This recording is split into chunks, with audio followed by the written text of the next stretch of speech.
Inaugural match ನಡಿಬೇಕಾಯಿತು, women's world ಕಪ್ದು ಮತ್ತು finals ನಡಿಬೇಕಾಗಿತ್ತು.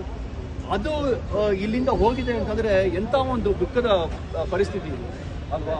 ಅದಷ್ಟೇ ಅಲ್ಲ, ಇವಾಗ ಇತ್ತೀಚೆಗೆ ಒಂದು 2-3 ದಿವಸದಿಂದ ಮಾತಾಡ್ತಾ ಇದ್ದಾರೆ, ಇದು ಬೆಂಗಳೂರು ಫ್ರಾಂಚೈಸ್ ಆ ಒಂದು ಮ್ಯಾಚ್ಗಳು ಬೇರೆ ಕಡೆ ಹೋಗ್ತಾ ಇದೆ ಅಂತ.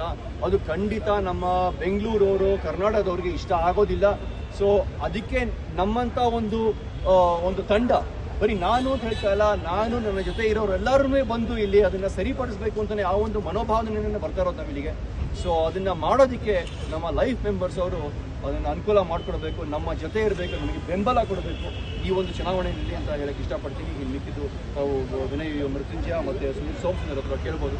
ಸರ್, ಈಗ ಮೈನ್ಲಿ ಎಲ್ಲ ಕಾಲ್ತುಳಿತ ಪ್ರಕರಣ ಎಲ್ಲವೂ ಆದಮೇಲೆ ಚಿನ್ನಸ್ವಾಮಿ ಸ್ಟೇಡಿಯಂ ಹೆಸರು ಯಾವ ಮಟ್ಟಕ್ಕೆ ಯಾವ ರೀತಿಯಲ್ಲಿ ಹಾಳಾಗಿದೆ ಅನ್ನೋದು ಎಲ್ಲರಿಗೂ ಕೂಡ ಗೊತ್ತಿರುವಂಥ ವಿಚಾರ. ಈಗ ನಾವು ಹೇಳ್ದಂಗೆ ಒಂದಷ್ಟು ವರ್ಲ್ಡ್ ಕಪ್ ಮ್ಯಾಚಸ್ಗಳೆಲ್ಲ ಮಿಸ್ ಆಯಿತು. RCB ಮ್ಯಾಚ್ ಕೂಡ, IPL ಮ್ಯಾಚಸ್ಗಳು ಕೂಡ ಶಿಫ್ಟ್ ಆಗೋದು. T20 ಮ್ಯಾಚ್ಗಳು ಬರ್ತಾ ಇಲ್ಲ ಇಲ್ಲಿಗೆ. T20 ವರ್ಲ್ಡ್ ಕಪ್ ಫೆಬ್ರವರಿ ಏನಾಗಬೇಕು ಅದು ಕೂಡ ಆಗ್ತಾ ಇಲ್ಲ ಇಲ್ಲಿ.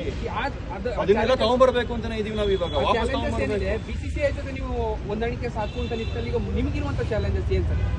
ಇಲ್ಲ, ಅದು ನೋಡಿ, ಫಸ್ಟ್ ನಾವು we need to liaise with the government sir. ಅವ್ರು ತುಂಬಾನೇ ಮುಖ್ಯ ಆಗುತ್ತೆ. ಯಾಕಂತಂದ್ರೆ ನಿಮ್ಗೆ ಗೊತ್ತಿದೆ, ನಮಗೆ ಆ ಒಂದು ಏನು ಪ್ರಕರಣ ನಡೀತೋ ನನಗೆ ಅದು ಹೇಳಕ್ಕೆ ಇಷ್ಟ ಇಲ್ಲ, ಒಂಥರ ಬೇಜಾರಾಗುತ್ತೆ ನನಗೆ. ಯಾವಾಗ ಅದನ್ನು ಜ್ಞಾಪಿಸ್ಕೊಂಡ್ರೂ ಬೇಜಾರಾಗುತ್ತೆ.